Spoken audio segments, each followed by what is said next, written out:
alors aujourd'hui on se retrouve pour une nouvelle vidéo et aujourd'hui j'avais envie de vous recommander 5 BD ou romans graphiques parce que je sais que ça dépend de la grosseur de l'objet en fait tout simplement. Et donc je vais vous présenter des livres qui m'ont plu, je vais vous expliquer un peu de quoi ça parle et ce qui m'a plu dedans. Et je vous laisserai décider si ça vous intéresse. Je sais que c'est souvent assez un gros budget. C'est pour ça que j'en lis énormément en bibliothèque. Mais bon, là j'ai fait exclusivement avec ma bibliothèque pour vous montrer.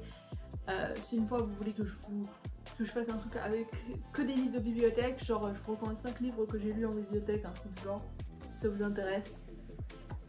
À vous de voir, je sais pas trop. En fait, c'est à vous de me dire en commentaire si ça pourrait vous plaire.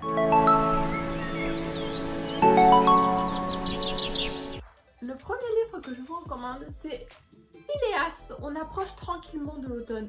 C'est dans plus d'un mois, mais finalement, c'est pas si loin. On est plus proche de l'automne que du début de l'été. Je sais pas. Où on est à peu près au milieu. Phileas, c'est l'histoire de ce petit chat qui fait légèrement flipper. Personnellement, moi j'avais vu le film Coraline, je sais pas si vous voyez avec la fille avec les boutons là. Et vraiment c'était un film d'horreur que j'ai vu beaucoup trop jeune et qui m'a traumatisée. Et du coup le fait qu'il ait un petit œil en bouton, ça me faisait peur un peu. Mais je me suis dit il faut que je combatte un peu cette peur des yeux boutons.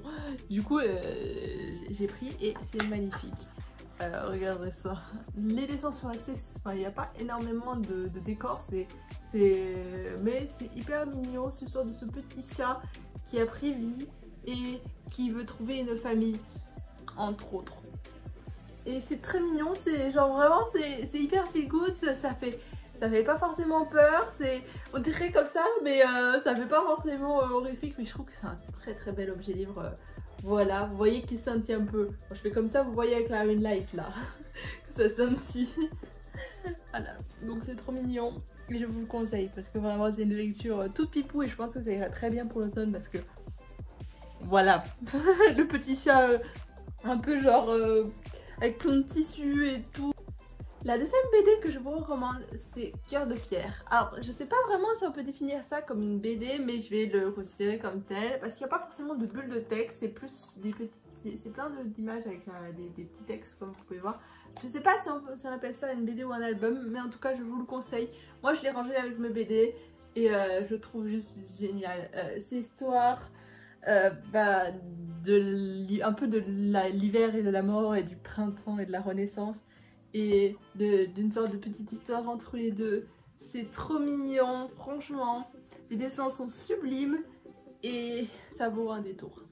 Ça vaut clairement un détour. Ça a été un gros coup de cœur et vraiment une lecture vraiment marquante. Pour la troisième BD, je pense que vous connaissez mon amour pour les contes. Si vous ne connaissez pas mon amour pour les contes, c'est que vous êtes sûrement nouveau sur cette chaîne. Voilà, j'adore les contes et j'adore les réécritures et voilà, Peau de mille bêtes. Peau d'âne, c'est bon, vous voyez un peu l'idée. Vous voyez l'inspiration et vraiment, alors il y a du coup des choses en rapport avec l'histoire de Peau d'âne et d'autres c'est totalement nouveau et c'est ça ce que j'adore, c'est on respecte pas mal de choses du conte original mais on ajoute énormément de trucs. C'est une BD, je vais essayer de vous montrer parce que je suis en train de feuilleter et vous voyez rien. C'est une BD par contre qui n'est que pour adultes.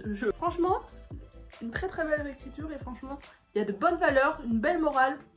C'est ce que j'attends dans un livre de contes. Pour la quatrième, oui c'est ça, pour la quatrième recommandation, je vais vous proposer Les Carnets de Cerises, le tome 1. Donc c'est une saga en 5 tomes qui est tout pipou. Alors j'avoue que le tome 1 est mon préféré et aucun des tomes suivants n'a su surpasser ce tome 1 parce que c'est genre juste génial, l'histoire est trop cute. Ma petite cerise, je l'adore, ok. Bon, j'adore la voir évoluer dans tous les tomes et voir comment elle grandit et qu'elle apprend les choses, ça c'est cool dans tous les tomes. Mais alors dans ce tome 1, j'adore la petite enquête, vraiment c'est ce que j'aime. J'ai adoré l'enquête, vraiment c'était génial. Et ça c'est pour tout le monde, c'est pour tous les âges et vraiment ça vaut le coup. Alors de quoi ça me parle? Ça parle des cerises et de ses amis qui vont faire une enquête crois, à propos d'une sorte de rumeur. Je vous en dis pas trop parce que j'ai pas envie de vous spoiler quand même la fin de l'histoire. Je vous montre aussi un peu à l'intérieur. Vous voyez, c'est beau, hein. Alors en fait, la petite particularité, c'est que du coup, ça fait... C'est mi-carnet, en fait, vous voyez. Là, vous voyez, il y a plein de... Il y a des pages comme ça, où genre... Cerise, c'est le carnet de Cerise, du coup, où elle note les choses en rapport à des fois avec l'enquête, avec sa vie, avec... C'est hyper intéressant, c'est génial, et j'aime beaucoup cette idée. Dernier livre que je vais vous recommander, c'est Peau d'homme. Alors non, ce n'est pas une réécriture de Peau d'âne, on dirait, mais pas tant que ça. C'est plus... Enfin, c'est pas assez dans l'histoire de Peau d'âne pour être une réécriture pour moi. C'est vraiment une histoire, je dirais, presque à part. C'est l'histoire de cette femme qui va revêtir une peau d'homme pour vivre une vie d'homme. Donc, c'est une histoire beaucoup sur la question du genre, sur la question de la place de la femme, de la place de l'homme, de la place de l'amour entre partout, de l'amour entre hommes, de l'amour hétéro, etc. Ce genre de choses. C'est hyper intéressant, franchement, ça vaut le détour. Je sais pas si vous avez bien pu voir à l'intérieur, mais voilà, c'est assez, les dessins sont assez sympas. Voilà, c'est pas non plus, pour moi, c'est pas non plus hyper transcendant, mais c'est hyper intéressant. Moi, j'aime beaucoup et je pense que ça vaut le détour pour ceux que ça peut intéresser. Et voilà, j'espère qu'il y en a au moins une de 5 qui vous pourrait vous tenter. N'hésitez pas à me le dire en commentaire s'il y en a une qui vous dit et oui, celle-là, je vais la lire. Ça m'intéresse de voir si je réussis à en convaincre quelques-uns. Je vous dis à bientôt pour une prochaine vidéo.